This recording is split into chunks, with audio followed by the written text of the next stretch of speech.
압도적 재미 매불쇼.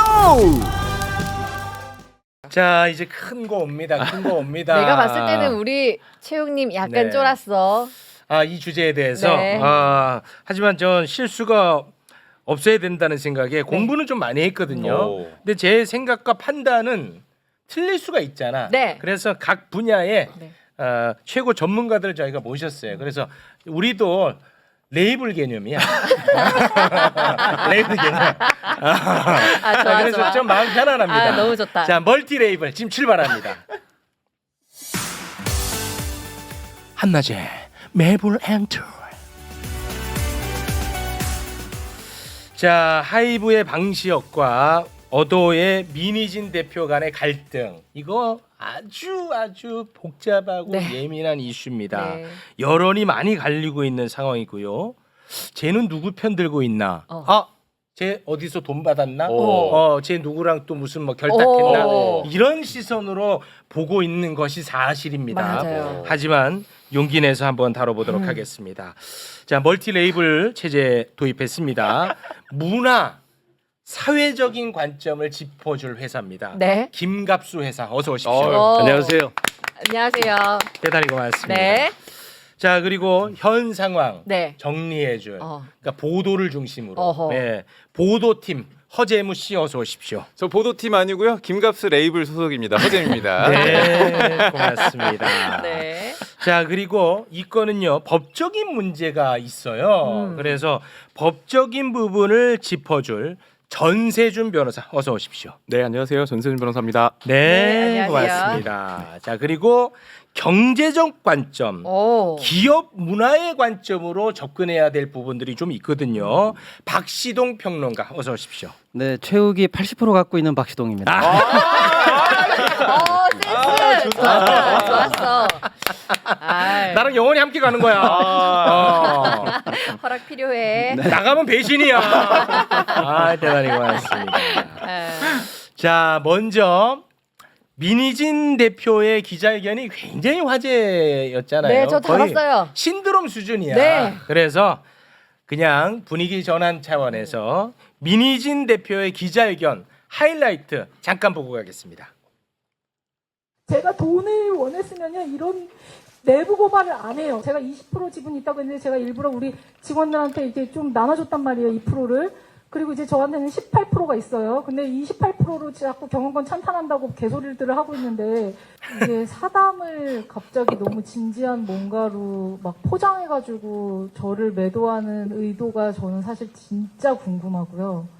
그게 저한테 노예 계약처럼 걸려 있어요. 무슨 말이냐면 그게 행사가 안 돼서 나는 하이브에 영원히 묶여 있어야 되는 거야. 네. 야, 근데 영상 보면서 나는 개인적으로 제일 재밌었던 네. 게 함께 나온 변호사들이 거의 죽을라고. 막 옆에서 막 제지하고 끄끄 알아, 끄끄 어, 알아. 어. 여기서 유일한 이제 변호사인데 그 옆에서 왜 이렇게 끙끙한 거예요? 이게 사실 변호사랑 그런 얘기들이 사전에 다 논의가 조율이 다 돼요? 어느 정도는 되죠. 아. 무슨 얘기를 하겠다. 근데 무슨 얘기를 할지만 논의가 되지 어떤 방식으로 할지를 모르잖아요. 뭐 개저씨라든지 아니 물론 그럴 수 있어요. 그 상황이 야, 그런 얘기하면 부탁부터. 그러니까 안 돼. 그렇게 하면은 그게 제일 정확한 표현일 수 있잖아요. 그분 입장에서는. 네. 근데 변호사한테 미리 나 가서 그런 얘기 할 거예요. 얘기 안 네. 하거든요. 그러니까 저도 이제 뭐 재판 가면은 저희 의뢰인들이 판사 앞에서 막 그런 상황이 있을 수가 있어요. 그러니까 네. 이분들도 아마 되게 당황하셨을 겁니다. 전혀 저렇게까지 간다고 막 이런 당황한 생각이 게 너무 역력히 다 네. 표출이 돼 버렸어요. 그렇죠. 뭐 말릴 수가 없잖아요. 말릴 수가 뭐 기자분들 없으니까. 다 계신데 네. 이미 근데 뭐 저 엎질러져 말들이 있는데. 좀 약간 속 시원하고 나는 개인적으로 멋있다 이런 이런 생각이 분들, 들어요. 이런 분들 굉장히 많습니다. 네. 실제로. 원탑. 네. 맞다이로 들어와. 멋있잖아. 거기서 이런 애도 울었어요. 울었다고. 이야. 유진스의 시대가 민희진의 시대가 왔다. 이 정도. 예. 뭐 이런 신드롬이 일었는데 네. 오늘은 뭐 그런 이야기를 하는 자리는 아니고 네. 좀 그런 얘기가 중요한 거예요. 그런 얘기는 이제 문화 사회적인 차원에서 선생님 하시면 돼요. 네. 급발진하지 마시고요. 불안해 죽겠습니다. 나 오늘 불안해. 부릉부릉 박시동이 네. 있으니까 불안합니다. 조용히 묻어갈게요. 조용히 있을 능력 안 되는 분입니다. 네. 자, 양측이 네. 지금 엄청난 갈등을 빚고 있어. 그러면 양측이 싸우다 보면 누구나 마찬가지입니다. 감정이 거기에 개입을 합니다. 그 어쩔 도리가 어쩔 수 없는 거야 없죠. 그거는. 네. 근데 그 감정을 우리가 헤아릴 길이 있어? 본인들도 내 감정을 정확하게 모를 테니까. 그래서 이런 감정 양측이 호소하는 감정적 부분은 다 걷어내고 최대한 나름대로 본질적인 부분에 들어가려고 노력을 해보도록 하겠습니다. 네. 접근 방식은 여기 옳죠? 예. 그 지분 내가 80 갖고 있는데 이럴 때좀와 역시 최욱이야 이런 얘기 해야지.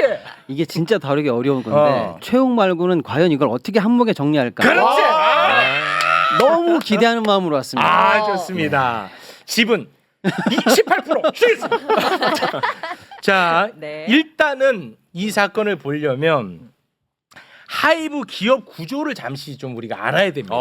잠깐 좀 사진을 좀 띄워주시겠습니까? 이 보시면 아시겠습니다만 하이브를 중심으로 멀티 레이블 체제를 구성하고 있어요. 그 아티스트들의 다양성 차원에서 새로운 형식의 도전인 거죠. 네. 지금 이제 문제가 되고 있는 것은 이 많은 것 중에 빨간 테두리로 쳐져 있는 뉴진스가 소속되어 있는 어도라는 네. 회사입니다. 어도는요 하이브가 100% 투자한 회사인데 민희진 대표가 뭐 다들 아시겠지만 엄청난 성과를 냈잖아. 네. 그러니까 이제 하이브에서 보상 차원에서 하이브가 갖고 있던 100% 지분 중에 18%를 민희진 대표에게 아주 싼 값에 팝니다. 네. 얼마나 싸게 살 수 있는 권리를 주었냐? 뒤에 자세하게 이야기할 테니까 제가 아주 거칠게 표현하겠습니다. 당시 11억에 살 수 있는 권리를 줬던 거예요. 11억. 11억에. 네. 그런데 지금 팔면 얼마죠? 1,000억 정도가 된다는 거야. 1,000억. 그러니까 엄청나게 싸게 준 거지. 보상 차원에서. 네. 이제 이따 뒤에 이 부분은 자세하게 또 이야기를 나눠야 됩니다. 네. 자, 그러면 무엇이 문제냐? 여기까지는 정리가 됐죠. 네, 좋아요. 무엇이 문제냐? 네. 하이브의 핵심 주장은 어도의 민희진 대표가 경영권 찬탈을 시도했기 때문에 감사를 우리가 시작할 수밖에 없었다라는 입장입니다. 네.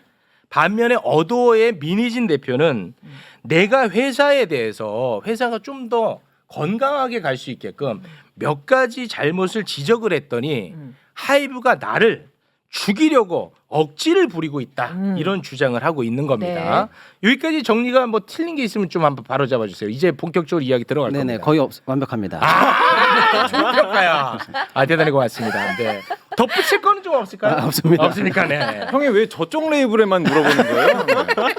네, 확실한 우호지분이야. 아, 그래요? 자, 그러면 네. 경영권 찬탈에 대한 부분 지금부터 이야기 나누겠습니다. 경영권 찬탈 시도의 증거로 하이브가 제시하고 있는 카톡이 있어요. 네. 그 카톡 내용을 정리를 해주시죠. 알겠습니다. 그러니까 어도어 측 노트북에서 경영권 탈취 계획 또 독립방안 모색 외부 투자자 접촉 확인이 됐다고 해요. 그래서 이를 위해서 뉴진스의 계약 해지 방법을 논의를 했고 하이브를 공격하기 위해 문건을 만들었다는 진술이 나오는데 그 문건의 파일명이 프로젝트 1945입니다. 네, 일단 요 이제 카톡에 좀 네, 주목하겠습니다. 그래서 대화방을 보면 한 경영진이 어도어가 빈 껍데기 됨 재무적 투자자 구함 하이브의 어도어를 팔라고 권유 이런 메시지가 적혀 있거든요. 이에 대해서 민희진 대표가 대박이라고 남깁니다. 네, 요거를 이제 그냥 제 언어로 간단하게 설명을 하자면 이제 요거는 이제 부대표가 올렸다는 거거든요. 네, 경영진 부대표. 그리고 이제 민희진 대표가 대박이라고 리액션을 한 겁니다. 네. 요 내용을 간략하게 그냥 제 언어로 표현하면 비싼 가격에 어도어 지분을 민희진 대표가 팔고 그렇게 되면 깡통이 된 어도어를 싼 가격에 민희진 대표가 사들여서 민희진 대표가 어도어를 먹는다. 요런 이제 계획을 했던 것 아니냐라고 하이브는 주장을 하고 있고 네. 민희진 대표는 야 이거 그냥 농담한 건데 이 농담을 진담으로 받아들이는 이런 진지충들 이게 말이 되냐 억울하다 이런 입장입니다. 여기에 대해서 좀 정리를 좀 한번 해주시죠. 먼저, 제가 할까요? 네. 뭐 잘 모르겠습니다. 저 카톡 내용만 보면 보통 농담이 저렇게 전문적이고 디테일하진 않아서 아. 제가 그냥 변호사 입장에서 봤을 때는 뭔가 아무 생각 없이 그러진 않았을 것 같다는 생각도 들기는 해요. 네. 근데 이제 물론 지금 그 민희진 대표가 자신의 지분을 다 던지게 되면 시장에서는 당연히 이 회사 망하는 거 아니야? 뉴스 없으면 아무것도 아닌데라고 해서 껍데기가 되겠죠. 네. 그러면 이제 하위 입장에서는 그 가치가 매우 낮은 주식 80% 들고 있으면 뭐 하겠어요, 사실은. 그러니까 그런 얘기를 좀 한 것 같은데 하이브가 과연 그거를 그렇게 할까? 그리고 또 물론 뉴진스가 없으면 뭐 거기는 아무것도 아니니까 그럴 수도 있을 거예요. 그리고 나서 다시 새롭게 던지는 거를 이미 총알을 구비해 놨으니까 그걸 네. 사가지고 회사를 이제 다 가져갈 수 있는 네. 뭐 그런 시도로 보일 수도 있는 거죠. 문자 내용만 보면. 근데 네. 우리가 이제 그 문자 내용을 다 알 수는 없습니다. 그쵸. 지금 대박까지만 지금 예. 나온 상태인데 네. 그 이후에 어떤 내용인지 몰라요. 맞아요. 그거를 이제 전제로 네. 대박이라고 하는 리액션이 이런 찬탈 시도에 대해서 동의했다. 적극적으로 동의했다고도 볼 수 있나요? 법적으로? 그거는 좀 어렵죠. 아, 그건 좀 어려운 왜냐하면 부분이 있습니까? 와 대박이다. 너 그런 생각까지 했어? 뭐 이럴 수도 있는 거잖아요. 그냥. 야 이건 뭐야? 난 못 알아듣겠는데 뭐 이렇게 되면 그런 거야? 막 이런 식으로 끌고 네. 나갈 수도 있는 거죠. 아. 근데 만약에 그 전에 사전에 논의가 야 이거 좀 할 수 있는 방안을 좀 잘 짜봐 그랬는데 그걸 딱 줬는데 대박 진짜 잘 짰네. 아. 이러면 또 얘기가 달라지겠죠. 예, 아직 뭐 공개된 게 지금 예, 우리가 없기 많지 때문에 않기 때문에 물론 이제 단정할 수가 하이브 없어요. 측에서는 뭐 대화록이라든지 업무일지라든지 우리가 경영권 찬탈의 어떤 그런 목적이 뚜렷하다는 정황들을 많이 갖고 있다라는 주장은 하고 있습니다. 우리는 이제 그 접근할 수가 없으니까 네. 또 하나 또 여쭤보겠습니다. 네. 법적으로 네. 경영권 찬탈의 시도가 있었다고 가정하더라도 네. 모의 단계잖아요. 네. 그럼 이건 무슨 죄에 해당되는 거예요? 그러니까 뭐 실행 행위 자체가 없으면은 이거는 지금 뭐 예비죄 이런 걸 처벌하는 규정이 없어요. 업무상 배임. 아, 근데 없어요? 미수가 될 수는 있겠죠. 뭔가 음. 제대로 짜서 진짜 실제로 실행 행위를 하려고 이사들끼리 그렇게 해서 뭔가 뭐 플랜을 짜고 서류도 다 만들고 전주들도 다 구하고 뭐 이랬으면 모르는데 네. 근데 그렇다고 하더라도 이게 업무상 배임이 그냥 무조건 성립되는 게 아니에요. 그러니까 이렇게 해서 도대체 누구한테 업무상 배임이냐는 거죠, 이게. 그러니까 민희 대표는 어도 대표잖아요. 그렇죠. 어도 그러니까 대표죠. 그 회사를 망하게 할 목적이냐의 문제인 거예요. 그러니까 어. 하이브한테 뭔가 위임을 받아서 하이브를 위해서 뭔가 일을 하는 사람 같으면 당연히 하이브의 손해가 가면 안 되니까 네네. 그건 이슈가 되겠지만 어도만 놓고 본다면 어도를 위해서 나는 그렇게 한 거다라고 경영상 판단했다라고 하면 업무상 배임의 고의 자체가 없는 거죠. 근데 결과적으로 회사가 망했어 어도가. 그렇다고 책임을 지는 건 아니에요. 그 검사가 다 이렇게 망하게 하려고 너 일부러 그랬지라는 고의를 입증을 해야 되는데 그렇죠. 과실 업무상 배임을 처벌하지 않거든요. 네. 자 그리고 또 하나 모의 단계라는 것은 뭐 그 형사법으로 네네, 그거는 처벌할 좀, 근거가 예, 없다라고 예. 이제 말씀을 하셨고 그러면 그거는 어떻습니까? 주주간 계약 위반에는 해당될 수 있습니까? 그 주주간 계약서에 써져 네. 있을 수가 있는데요. 네. 근데 뭐 그 내용을 제가 못 봤기 때문에 네네. 이런 행동을 하면 안 된다고 되어 있는지는 잘 모르겠어요. 그러니까 뭐 원래는 보통 자기가 주식을 팔거나 뭐 사거나 할 때는 서로 간에 이제 뭐 좀 노티를 한다던가 아니면 같이 사고 같이 팔게 한다던가 하는 그런 류의 조항들이 들어 있는데 네. 뭐 주주간 계약이 설령 그게 들어가 있다 그래도 그냥 계약 위반인 거죠. 그럼 계약 위반이면은 민사적으로 뭐 손해 봤으니까 돈 얼마 내나 뭐 이거 갖고 이제 지리하게 소송하는 거거든요. 네. 예. 그러니까 무슨 형사 처벌의 이슈는 아닌 거죠. 예. 자 박시동 평론가의 관점에서는 이 기업 문화라든지 이런 걸 잘 아시니까 네. 우리가 이따가 또 뭐 노예 계약 부분은 또 이따가 나눌 거니까 요건에 대해서만 좀 말씀을 해주시죠. 일단은 저 카톡 내용이 네. 그 하이브 측에서 저거를 제시하면서 했던 그 명분이 이거잖아요. 경영권 탈취 시도가 처음에 있었다 그러니까 네. 민희진 측에서 내가 18%밖에 없는데 어떻게 80% 있는 대주주를 제끼고 경영권 찬탈을 하느냐. 말도 안 된다. 증거도 없을 것이다라고 하니까 증거가 있다라고 나온 거거든요. 네. 근데 이 맥락을 보시자는 거죠. 근데 그거에 대해서 다시 민희진 대표는 이렇게 얘기하죠. 사담이야. 그리고 이제 다른 많은 전문가들도 이게 방금 변호사님 말씀처럼 모의 수준에도 안 되는 정도인데 이게 어떻게 경영권 찬탈이 되느냐. 네. 여기까지는 법적인 얘기가 되는데 네. 다른 측면에서 맥락을 한번 볼 필요가 있는 게 처음에 하이브가 경영권 찬탈이 시도가 있었기 때문에 우리가 감사를 한다 이랬거든요. 근데 시장이 황당해했어요. 지분 구조는 이미 다 알고 있었거든요.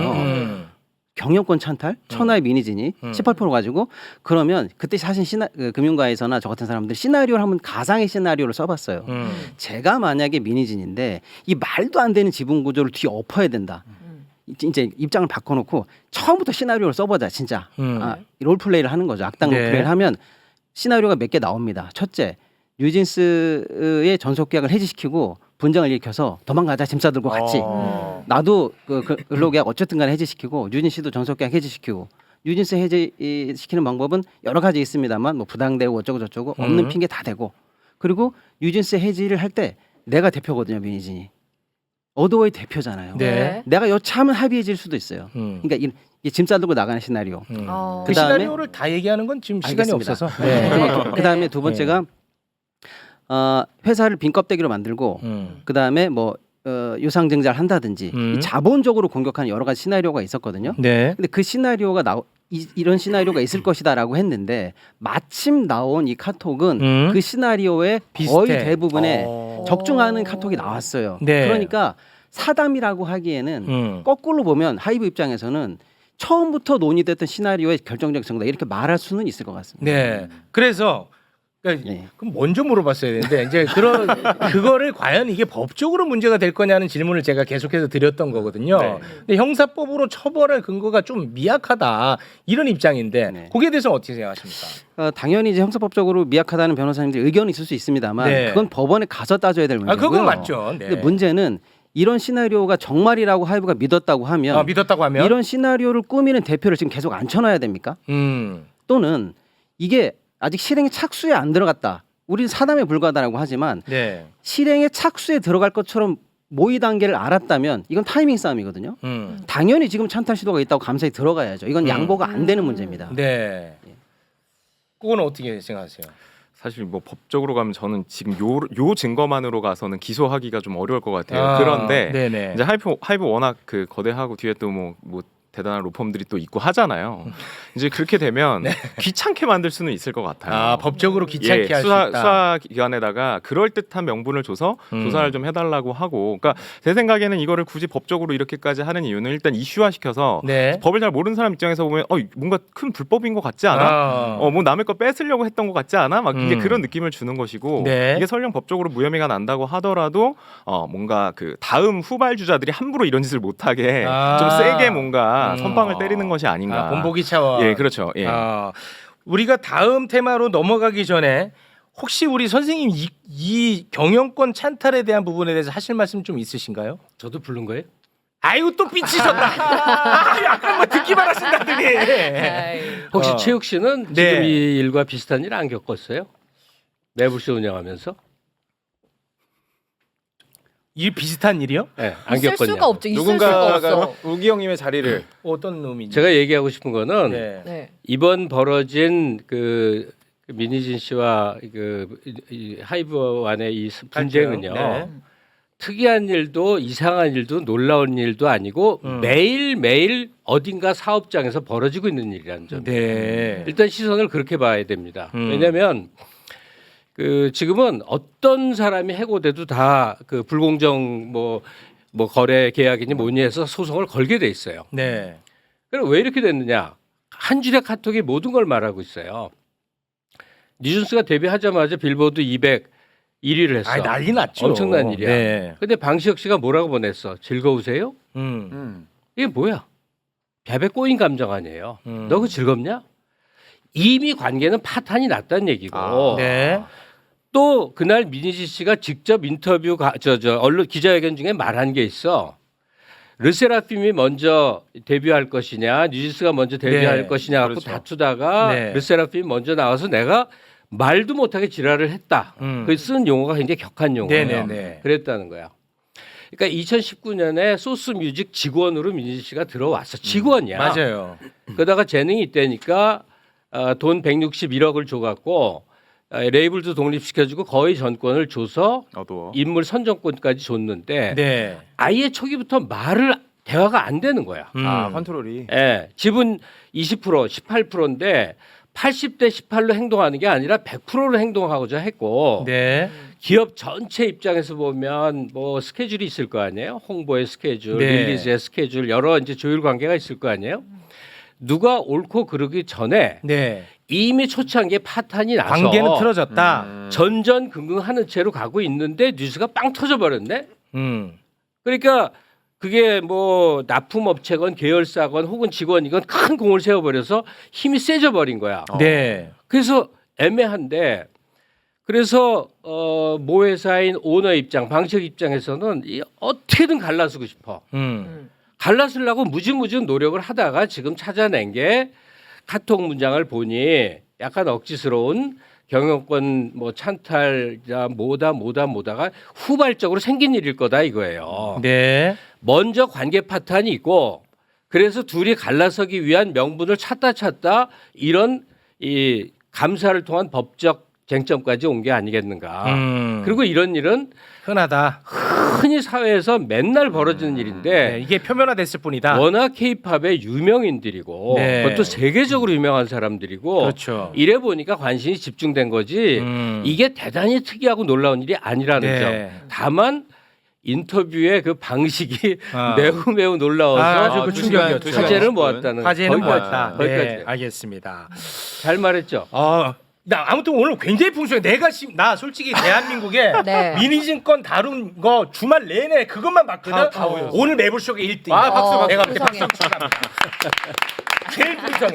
굉장히 다양한 시각이 있고 제일 네. 풍성해. 좋아요. 자, 그리고 네. 두 번째 쟁점으로 바로 또 넘어가 보도록 하겠습니다. 바로 노예 계약에 대한 부분인데요. 네. 민희진 대표는 나 노예 계약했어. 어도 지분을 가지고 있으면 경쟁 업종에서 일도 못하게 한다.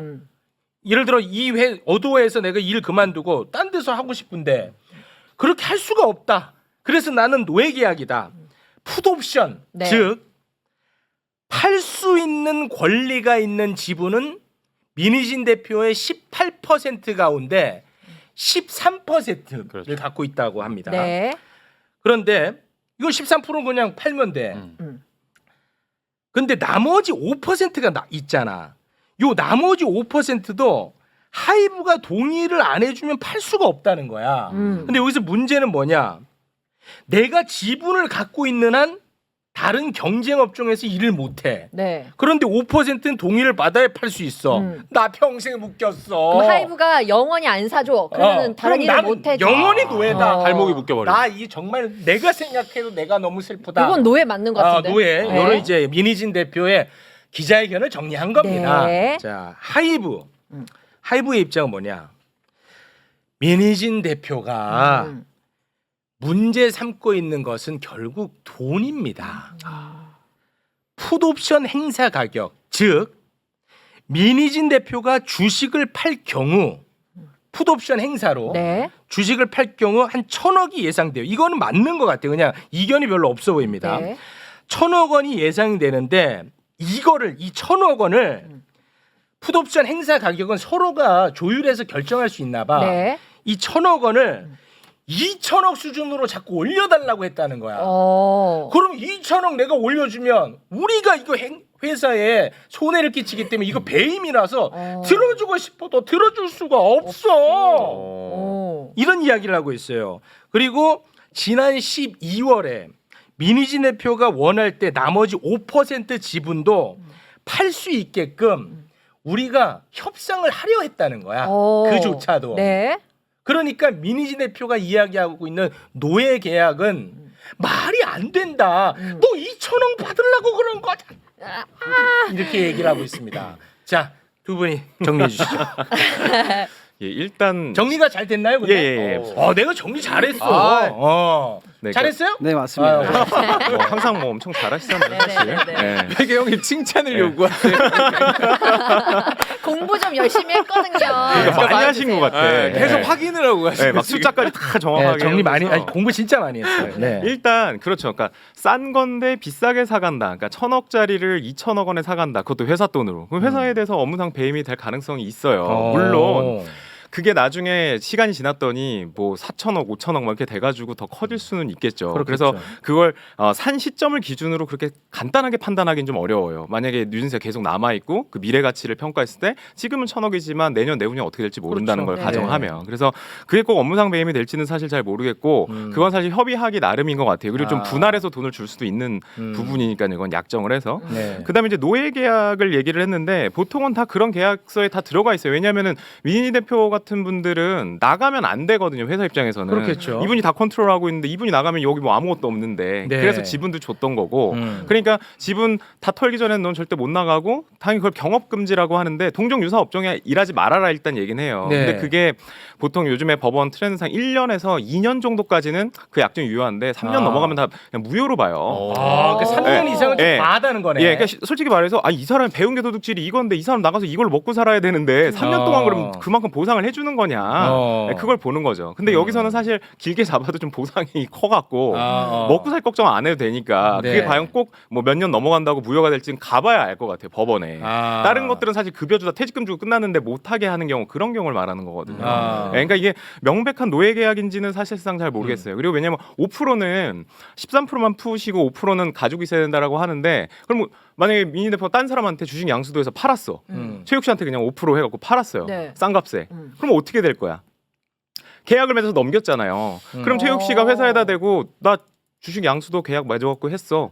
주주 명부 바꿔줘 이렇게 할 수 있거든요. 근데 이게 다 어도 주식이잖아요. 네. 네. 네, 그거 어도 대표이사니까 자기가 다 알아서 정리해가지고 주주 바뀌었습니다. 이렇게 되겠지. 그러면은 주주간 계약 위반이 되는 거예요. 아까 말씀드린 대로. 네. 그러면은 그거는 너 이렇게 팔았으니까 우리 손해가 이만큼 났어. 그럼 그 손해액 입증해갖고 청구하는 그런 구조로 가는 거죠, 사실은. 네. 그 계약 자체를 무효화시킬 수는 없어요. 네. 왜냐하면은 하이브랑 민 대표 사이의 계약의 효력이 최욱 씨한테 미치지가 않잖아요. 거기에 동의한 적도 없으니까. 네네. 그러니까 그런 내용으로도 어떻게 보면 노예 계약을 좀 빠져나가고 소송 들어오면 소송 들어오는 거대로 그냥 맞대응해서 가는 거죠. 네. 네, 들어와 하셨으니까 그렇게 할 수도 있는 건데 네. 업계도 좁고 사실 현실적인 문제로 제가 봤을 때는 이게 그냥 노예 계약이고 어떻게 그러고 나가냐. 그럼 누가 앞으로 자기랑 그런 식으로 일을 하겠어요, 사실은. 민희지 대표 입장에서. 입장에서는 그러지 않을까 싶은 아니 생각이 근데 들어서. 본인은 이럼에도 불구하고 나한테 자꾸 그 투자자들이 연락 온대. 워낙 능력이 출중하니까. 그렇죠. 돈만 벌면 능력이 가니까. 출중한 건 맞잖아. 예, 그거는 뭐 부인할 수 없는 거니까. 네. 어떻게 보십니까? 그 업계 관행 측면에서 그럼 설명을 좀 예, 해주시겠습니까? 뭐 일단은 결론부터 말씀드리면 아주 이례적이고 불리한 노예 계획이다 이런 프레임이 있는데요. 네. 제가 이제 제 입장에서 평론가로서 사견을 말씀드리면 아주 흔한 계약이고요. 흔한 계약이야? 예, 그리고 전혀 뭐 노예 계약이라고 보기에는 상당히 무리가 있는 논리다. 저는 일단 그렇게 보고요. 네. 이 옵션 계약에 맺어진 그 역사가 있는데 당초에는 원래 20%였는데 어쨌거나 18%라고 할게요. 18%를 싸게 아까 저 MC가 정리한 것처럼 싸게 줬어요. 가져가. 이렇게. 하이브가 민희진 예, 대표에게 줬는데 원래는 스톡 옵션 계약이었어요. 근데 그거를 매도 계약으로 바꾼 거거든요. 바꿀 때 15%를 먼저 15%만큼을 매도하고 나중에 5%만큼을 추가로 계약을 합니다. 2단계 계약이에요. 그러니까 원래 하이브가 5%를 민희진 대표를 옥죄기 위해서 13대 5로 나눠. 그게 아니고 처음부터 그렇게 하고 이거는 미끼용이야, 올무용이야 이렇게 한 건 아니고요. 그게 아니고 스톡 옵션을 구주 매도 계약으로 바꾸면서 단계별로 바꿨는데 15% 회로로 했다가 나 성과금이 너무 낮은 것 같아요. 20으로 올려줘요. 그럼 추가로 5를 올리는 과정에서 처음에 15를 이제 구주 계약으로 바꿔주고 아니 13 플러스 5. 그렇죠.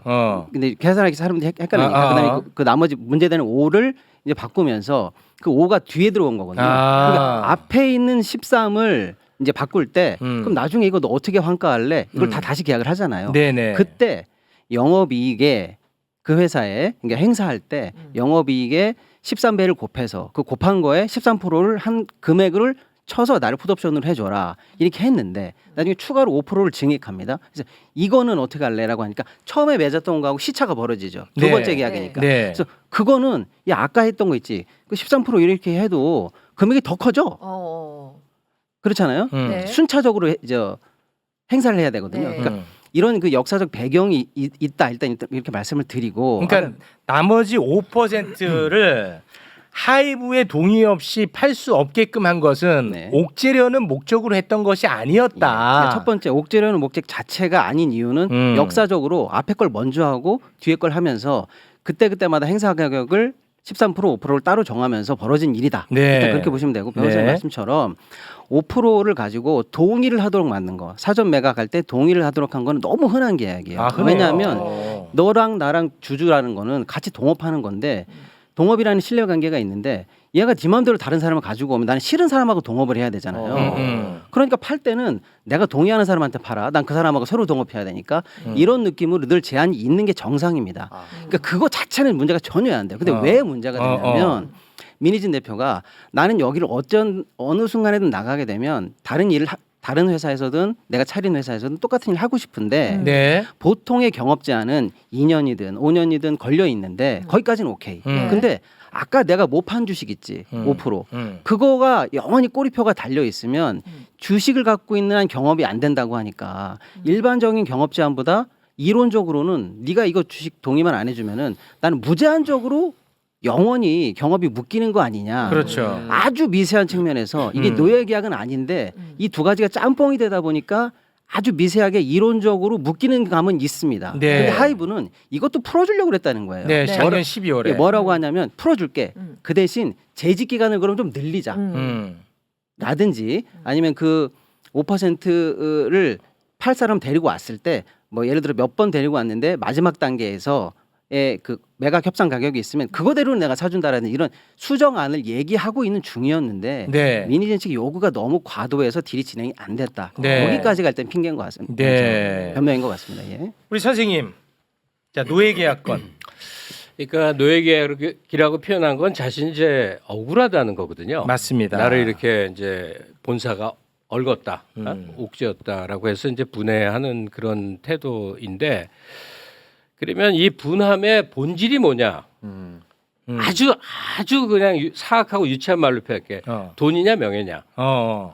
그러니까 민지 씨가 대외적으로 이 기자회견을 통해서 막 표현하고 싶어 했던 게 돈이냐 명예냐? 명예죠.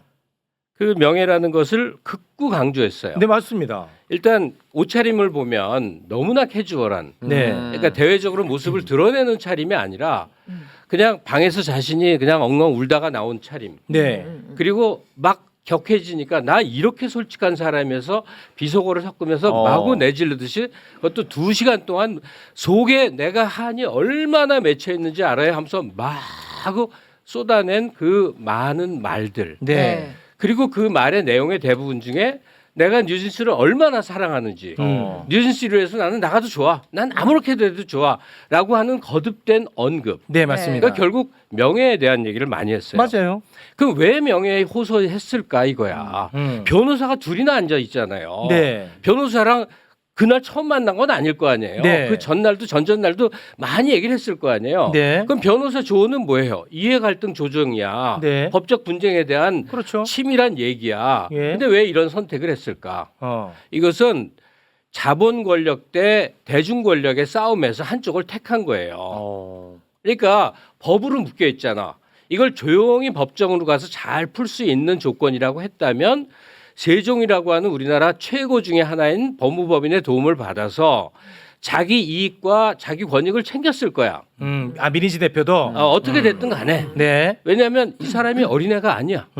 세계적인 기업을 키워낸 사람이에요. 그럼요. 그건 장난이 아니에요. 장난이 아니야. 그 정도 일을 하려면 예. 누군가 협상할 때 세수는 넘겨보는 수준의 사람인 거예요. 네. 그날 기자회견장에서 표현이 과격했다 해서 그냥 그렇게 만만히 봐서는 절대로 안 되는 거예요. 네. 반면에 대중 권력이란 건 뭐냐면 여론이에요. 엄청난 여론이 지금은 이렇게 공중을 떠돌고 다녀요. 그렇지. 유튜브 영상도 기사에 맞아요. 댓글도. 근데 이 여론에 의해서 정치적 방향이나 뭐 사회의 중요한 결정이 확확 바뀌는 게 우리 사회는 많이 체험을 합니다. 맞습니다. 예. 뭐 황우석 사태 같은 거 기억해 보세요. 네. 결론적으로 보면 사실은 과학 사기였거든.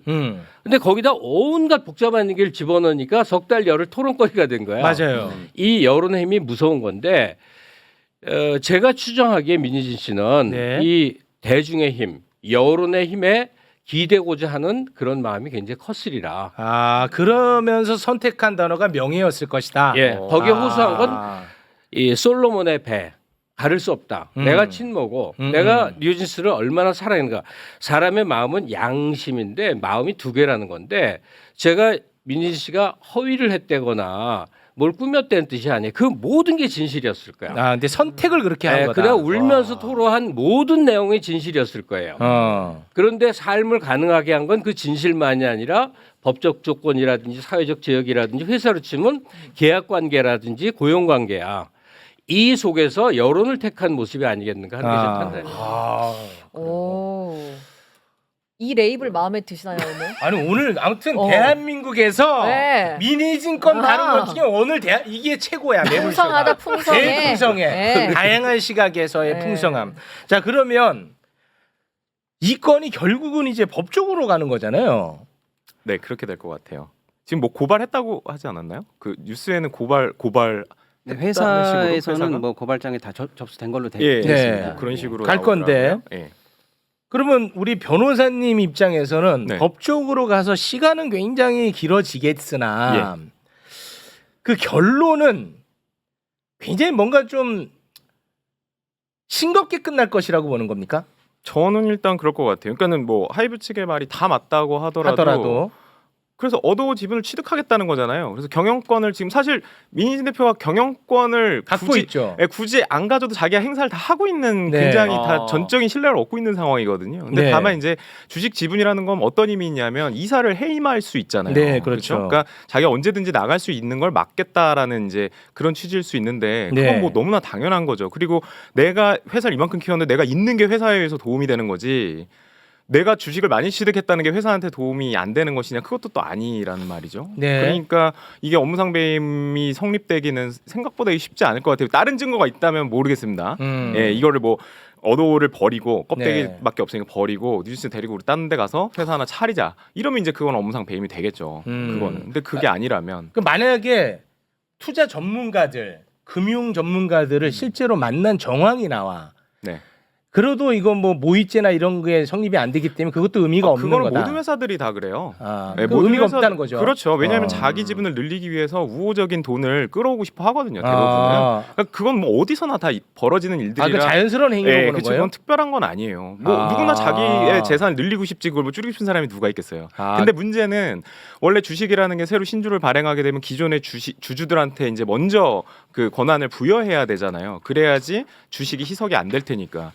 예, 근데 이제 이사회 결의로 할 수 있는 것 중에 하나가 이제 제3자 배정 방식의 유상증자가 가능하거든요. 그러니까 그 얘기는 뭐냐면 기존 주주 이외 다른 사람이 우리 회사 주식을 살 수 있게 하는 결의를 할 수가 있단 그렇죠. 말이에요. 네. 근데 그게 법에 엄격히 뭐 기술의 도입이라든지 신기술 도입한다던가 아니면 뭐 재무 구조가 너무 안 좋아서 그걸 개선한다던가 하는 제한을 뒀어요. 그렇지 네. 않으면 주주들이 기존 주주들이 너무 피해를 보니까. 네. 예, 그래서 뭐 그런 거를 이제 뭐 결의해서 막 한다 그러면 그 소송으로 막 난무하겠죠. 그냥 네, 뭐, 네. 뭐 취소하고 막. 네. 예, 그러니까 자 그러면은 뭐 어떻게 될지 모릅니다만 그냥 어쨌든 개인적 의견입니다. 네. 법적으로는 굉장히 싱겁게 끝나. 네. 그러면은 이 두 사람의 법적 지위는 어떻게 되는 거예요? 그렇게 두 되면 사람의 법적 지위요? 예, 그러니까 예를 들어서 지금 어도어는 민희진 대표인데 이 대표를 그 자리에서 이사회에서 자를 거 아닙니까? 뭐 그럴 수도 있겠죠. 그럼 예. 자른 거에 대해서도 또 법적 소송으로 갈 수도 있는 거죠. 그렇죠. 그러니까 왜 잘랐느냐, 내가 어. 해임 사유가 뭐냐, 뭐 이런 걸 가지고 계속 다투겠죠. 그리고 한없이 그거에 가지, 따른 이러고. 예, 이러면 이제 손해배상도 할 수 한없이 있고. 가겠네. 예, 근데 이제 그게 두 분이 어떻게 할지 모르겠는데 뭐 하이브랑 여기 민 대표가 어떻게 할지 모르겠는데 그렇게 가게 되면 제일 좋은 거는 사실 저 같은 변호사죠. 예, 예. 너무 좋지. 뭐 그냥 완전 네. 꿀을 빠는 거예요. 그냥 네. 하루 자고 일어나면 또 뭘 하겠다고 자꾸 뭐 얘기를 그렇겠죠. 하시니까. 네. 오늘 방송 시작하고 속보가 하나 나온 게 있는데요. 네. 민희진 대표가 어도어 이사회에 소집을 불응했습니다. 이유는 이제 적법한 요구가 아니다라고 해가지고 불응을 했는데 하이브 측에서는 그럴 줄 알고 우리 임시주총을 요청해 놓은 상황이다라고 흘러가거든요. 그러니까 네. 굉장히 내부에서도 길어질 것 같아요. 그러니까 해임을 하려고 했던 이걸 거부한 거죠. 이사회를 거부한 거. 네. 그러니까요. 그러니까 뭐 네, 일단 여기까지 할까요? 거기까지 예, 할까요? 그러니까. 앞으로 어떻게 될 거라고? 그러니까 지금 아까 그 한 장짜리 사진이 그 주주간 계약서 중에 일부가 공개됐지 않습니까? 근데 더 많은 계약 내용이 뒤에 숨어져 있을 거잖아요. 근데 이제 보통의 계약서라고 유추를 해본다면 지금 안 나온 내용이 이건 지금 풋옵션 얘기잖아요. 아 주주간 계약서 잠깐 아까 그 한번 사진이요? 볼까요? 네, 그 사진이 이 누가 이거 공개한지 예, 모르겠는데 조문이라 봐야 있더라고. 두 개밖에 공개가 안 됐어요. 예, 예. 근데 사실은 굉장히 긴 계약서입니다. 그렇겠죠. 안 봐도 그림입니다. 왜냐면 네. 좀 뻔하니까요. 그런데 저건 풋옵션 얘기인데 보나마나 콜옵션도 있을 겁니다. 뭐냐면 풋옵션은 민희진 대표가 회사한테 내 거 사줘. 이게 풋옵션이고요. 할 수 있는 권리. 거꾸로 회사는 민희진 대표한테 18%를 줬잖아요. 근데 네. 여차저차하면 너 내가 그거 다시 가져온다. 이런 내용도 반대의 개념으로 들어가 있을 겁니다. 근데 보통의 경우에는 그게 어떤 사유냐면 회사 말을 안 들었을 때 얘기예요. 뭐 큰 일을 쳤다, 경영상에 뭐 해를 입혔다, 뭐 비자발적인 이유로 뭐 뭔 일을 당했다, 뭐 아무튼 뭐 회사를 막 뛰어나갔다 이런 경우면 내가 다시 그 회수해 온다. 이게 보통은 들어 있습니다. 네. 앞으로 이런 얘기가 나올 거예요. 네. 자, 그렇다고 보면 앞으로 이제 어떻게 될 거냐가 궁금하실 텐데 큰 시나리오를 한번 써보자면 이렇게 되는 거죠. 만약에 민희진 대표 측의 경영권 탈취 시도가 만약에 진짜라면, 하이브 입장이 만약에 맞다고만 해보면 이렇게 되는 거죠. 회사를 껍데기로 만들고 풋옵션이라는 무기를 행사하고 그다음에 소송 여러 개를 만들어서 지분을 팔게 하고 그걸 다시 사서 나는 하이브로부터 오더를 가지고 나온다. 이 시나리오가 하나 있는 거잖아요. 네. 두 번째 시나리오, 만약에 하이브 쪽이 이제 잘못했다. 하이브 쪽의 혐의를 만약에 우리가 두고 가상의 시나리오를 써본다면 곧 민희진의 풋옵션 행사가 다가올 거야. 내년이면 행사가 오거든. 돈 줘야 되잖아요. 그러면 근데 하는 것마다 반대하고 고집 부리고 마음에 안 들어. 돈 주기도 싫어. 그러면 유책 사유를 만들자. 마치 때마침 뭐 독립 같은 거 계획하는 것 같기도 한데 그래서 배임으로 끌어올려. 그리고 그때 유책 사유를 만들어 놓고 콜옵션으로 다시 싹 사와. 그래서 빈털터리로 내보내. 이 두 가지 시나리오가 사실은 잠재해 있는 겁니다. 하이브에서는 아마 그쪽으로 저의 관심을 생각이에요. 갖지 않겠느냐. 예, 아직 안 나온 계약을 유추해 보면. 아니 근데 만약에 그 시나리오가 성립하려면 네. 자 하이브 입장에서 민희진이 말 안 들었을 때 내가 다시 이거를 갖고 갈 수 있는 콜옵션이 있었을 거라고 추정합니다. 네. 뭐 있었다고 칠게요. 그러면 말 안 들었을 때는 과연 무엇이냐가 돼야 될 텐데 그거는 보통 회사에 해를 끼쳤을 거 아니겠죠. 그렇죠. 되겠죠. 그러니까 그런 사유가 근데 예. 민희진은 지금 회사에 너무나 많은 공을 세웠지 지금 해를 끼친 건 없지 네네네. 않느냐. 네네네. 그래서 그게 과연 쉬울 것이냐. 그래서 이제 민희진 측에서 얘기해 보자면 네. 그러니까 내가 회사에 뭐 카피하지 마라 이런 얘기를 계속했더니 나를 엉뚱한 사람으로 누명 씌워서 배임, 경영권 찬탈이라는 네. 그런 프레임으로 들고 온 거다 이런 얘기를 할 수 있는 거죠. 근데 제 네. 말씀은 이 두 가지 시나리오가 아직은 뭐 다 증거가 나온 건 아닌데 그래서 굉장히 이 문제가 오래 갈 거라는 얘기예요. 네. 법정에서. 방금 말씀드린 것처럼 그 회사에서는 이사회를 소집해 달라고 했어요. 이사회를. 근데 이사회를 거부했어요. 그리고 그러면 이사회를 소집해 달라는 이유는 뭐냐면 이사회에서 주총 소집 결의를 해달라는 거거든요. 그러니까 주총 열기 싫어 이거거든요. 그럼 결국에는 2달간 앞으로 시간이 벌어졌어요. 이제 대주주인 하이브가 법원에다가 임시주총 소집 가처분 청구를 해야 되거든요. 네. 이 2달간 벌어지는 사이에 방금 제가 말씀드린 것처럼 안 나오는 이 수많은 얘기들이 나올 이제 거기 나올 때문에 가능성이 있다. 이제 사실은 판도라 뚜껑이 조금 열렸다. 저는 그렇게 봅니다. 알겠습니다. 와. 지금 뭐 댓글에 최욱이 쟤는 왜 이렇게 민희진 편을 드냐? 뭘 편을 드냐 민희진을? 아유 진짜 얘네들은 그것만 봐. 내용 안 보고 저 누구 편 드나 저 표정 보니까 민희진 편 이러고 있다고. 에휴. 선생님 마지막 질문이 될 것 같은데요. 네. 이번 이 사태로 인해서 우리 사회에 끼칠 영향 같은 게 있다면 좀 짚어주실 수 있을까요? 그게 굉장히 중요한 포인트죠. 그러니까 이제 이성적으로 푸는 게 흔히 말해서 좋은 거잖아요. 근데 지금 그 아주 특이한 일이 벌어진 거는 이제 방시혁 씨는 기업 경영의 논리로 이제 접근을 한 거고 네. 민희 씨는 일종의 아티스트로서 자기 의사 관철을 이제 자유롭게 하려고 하다 이제 부딪힌 거다. 근데 잘 보니까 꼭 그렇지만 않고 둘 다 이제 그 이익의 관점이라는 게 이제 커 보여요. 그건 당연하죠. 근데 이제 뭐가 염려냐면 우리가 이제 아주 쉬운 예로 할리우드 영화 배우를 예를 들어 봅시다. 영화 감독이나. 네. 그럼 그 사람들이 다 하이브와 똑같이 층층이 기획사, 배급사, 제작사에 엮여 있어요. 네. 그리고 많은 문제들이 있겠죠. 네. 부당한 일도 있고 해고도 있고 많은 일이 있겠죠. 근데 웬만해서는 그 뒤에 있는 워너브라더스나 소니 뭐 픽처스나 이런 데들이 잘 안 드러나고 배우의 갈등, 감독의 갈등으로 대충 노출이 되면서 일이 흘러가다가 뭐 마무리되고 이래요. 이게 왜 그런 조심들을 하냐면 지금 케이팝이 뭐 통계에 따라 다르지만 전체 세계 음악 시장에서 뭐 8%도 되고 12%도 되고 엄청나게 작지 않은 규모인데 사람들이 뭘 보고 즐기냐면 뉴진스 멤버들의 얼굴과 노래 그 춤을 즐기는 거지. 그렇죠. 그 뒤에 있는 기획자의 꼭두각시라고 생각하고 싶지 않은 거예요. 전혀 그런 생각 안 하죠. 민희진이가 기획해서 가르쳐서 내보내고 방시혁의 자본력이 홍보를 하고 유통을 시켰고 네. 이게 노출되면 될수록 K-팝에겐 매우 불리한 일인데 이런 일이 이제 이거 좋다. 권리 이 추구 때문에 빈발한다면 참 곤란하겠다. 근데 뉴스를 보니까 하이브의 멀티 레이블 시스템을 비판을 하는데 그건 아니거든요. 아. 우리나라에는 20년 전부터 이게 도입돼서 되고 있는데 그게 출판계예요. 아 멀티 레이블 시스템이 출판계에 예. 있었던 거예요? 아, 이미 책을 안 완전 읽어가지고 나 몰랐지. 그러니까 그걸 임플란트라고 불러요. 그래 임플란트요? 임플란트. 임플란트. 임플란트가 예. 아니라 그런 게 있었어. 그 뭐냐면 뭐 민음사나 창비쯤 되는 대형 출판사가 있어. 오래된 직원이 있어.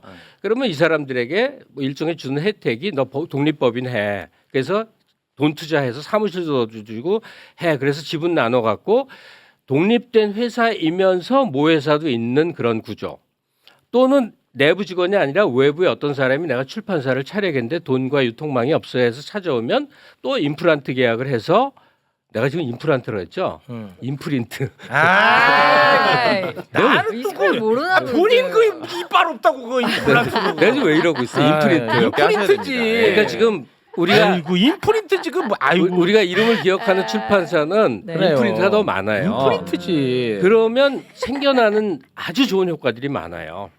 한 회사에서 부장들 여러 또 갖고 내부에서 다 하는 것보다 네. 서로의 경쟁 관계, 특히나 음. 이 하이브가 하고 있는 그 멀티 레이블 시스템은 미국이나 유럽에서는 그냥 보편화돼 있는 거를 보편화돼 있어요. 더구나 일정 규모 이상이 되면요. 그 회사 안에다가 제작사를 다 담는다는 거는 거의 불가능한 거예요. 그러니까 제도의 잘못이 아니라 매우 특이하게 벌어진 일인데 네. 방시 이건 그냥 추정인데 방시혁 씨도 여전히 아티스트 기질이 좀 남아 있고 네. 그다음에 민희진 씨도 대표지만 아티스트적으로 접근한 게 이제 인간 대 인간의 대립이 네. 심화된 게 아니겠는가 싶은데 네. 제가 이제 비난을 좀 받을 말을 좀 마무리하겠는데 여기서 마무리하면 깔끔한데요 오늘 지금까지 좋았거든요. 네, 아, 비난을 네. 받을 마무리를 좀 하겠는데 평소- 자막 준비해라. 평소 저를 잘 알지만 네. 왠지 저 같은 사람은 그 기자회견장에서 보여진 민지 씨 스타일을 좋아할 것 같지 않아요? 예, 저는 그럴 거라고 네. 예상했어요. 난 개인이라면 A, B, C, D가 있으면 민지란 여자랑 네. 좋아할 거야. 그쪽이 좋아. 네.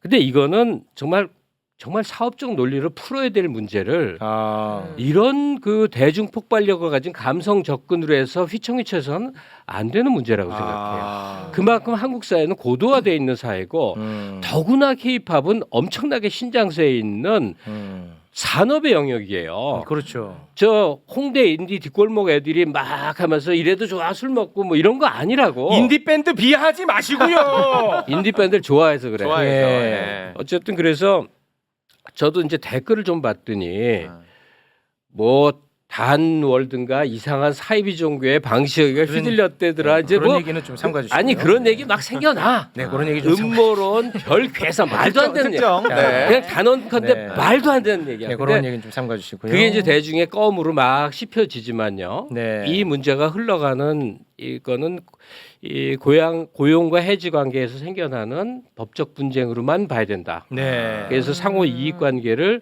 어떻게 조정하느냐의 문제다. 네.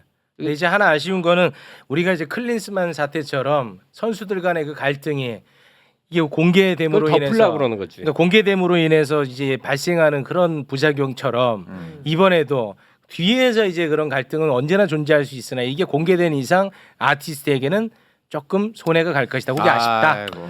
매우 갈 수 있는데 네. 그 끝에 하나만 붙일게요. 이 참 이게 어려운 게 뭐냐면 민희진 씨가 뉴진스라는 사람 그 멤버에 대한 갖춘 사랑은요. 이게 그 가족이에요. 네. 너무 뜨거워. 네. 그다음에 방시혁 씨는 지금 또 그래 다 포기하게 하기에는 되게 난감할 것 같아. 네. BTS 공백기지. 네. 그거 메꾸는 세븐틴은 BTS에 턱없이 부족하지. 그런 아니 세븐틴 비하하지 마시고요. 요즘에 좋아요. 매출 규모. 매출 규모. 매출 규모 매출 얘기하는 규모로 거야. 갑니다. 사업으로서. 네. 미치겠네 진짜. 네, 매출 규모. 네, 매출 규모죠. 그 틈바구니 한 15%를 채워주는 게 뉴진스거든. 네. 그게 코카콜라 있으면 펩시콜라도 있고 마돈나 있으면 신디로파 있고 마이클 잭슨 있으면 프린스 있는 거여서 아일릿 만들었거든. 네. 근데 그거 갖고 난리치니까 방시혁이 입장에서는 아마 황당할 거야. 네. 트렌드가 되니까 유사그룹 만들었는데 이게 다 망치는 일이다 이러고 나오면 그거 내가 봐도 이해 안 가거든요. 네. 어쨌든 간에 그 이게 사업 논리를 푸는 거에 대해서 어떻게 하면 빨리 관심이 꺼주면 좋겠나 하는 그 생각만 들어요. 네. 이런 상황 속에서도 이렇게 새롭게 나온 뉴진스 뮤비가 하루 만에 네. 1,325만 회. 오. 오히려 또 네. 굉장히 집중을 받고 있습니다. 근데 뭐 아티스트에 대한 걱정을 하셨는데 아티스트는 뭐 체육과는 비교도 할 수 없을 정도 엄청난 경쟁력을 가진 프로들이야. 그들도. 네. 근데 나는 지금 이런 이슈를 다루면서 마치 뉴진스 멤버들을 애기처럼 얘기하는 경우가 많아요. 따뜻한 마음인 것처럼 이럴 때 우리 애들 다치 막 이런 거 있지. 대중들도 평론가들도 나는 뉴진스에 대한 그거는 결례라고 봅니다. 오히려. 우리랑 비교도 안 될 정도의 엄청난 세계적인 경쟁력 있는 스타들이야. 그들도 언제나 평탄할 수밖에 없지.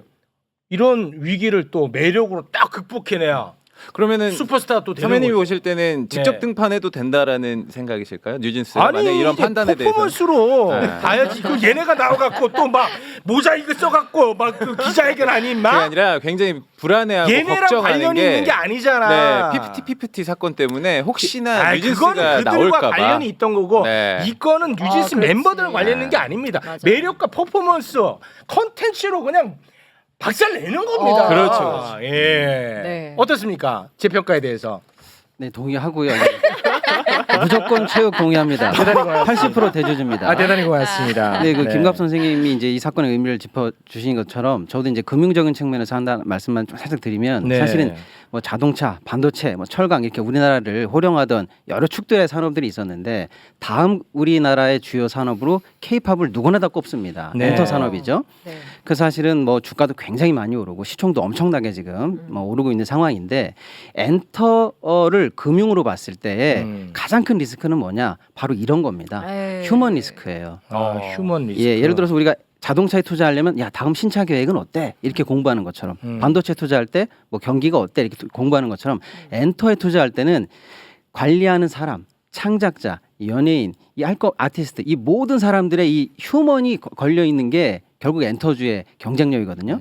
이번에 어떻게 보면 엔터주에 대한 전 국민들에게 자본주의 쇼가 벌어진 것처럼 네. 저는 생각이 들어요. 그래서 네. 엔터주에 대해서 아마 금융적인 측면에서 접근하는 데는 어떤 면에서는 저평가될 수 있겠군요. 상징적인 사건이 될 것 같아요. 그러면 하이브 지금 주가 많이 떨어졌잖아요. 많이 떨어졌어. 1조 2천억이 증발됐습니다. 주식 사 말아요. 아야, 좋다. 야, 누나 좋아요. 저도 궁금했어 그게. 한마디만 네. 그 기생충 뜨니까 이제 이 감독이 그렇고 배우들이 그렇잖아요. 그게 좋은 거야. CJ ENM의 이미경 회장이 얼마나 많은 활동을 했는지를 너무 노출하고 있어요. 똑같아 K-팝, K-컬처의 모든 영역들 있잖아요.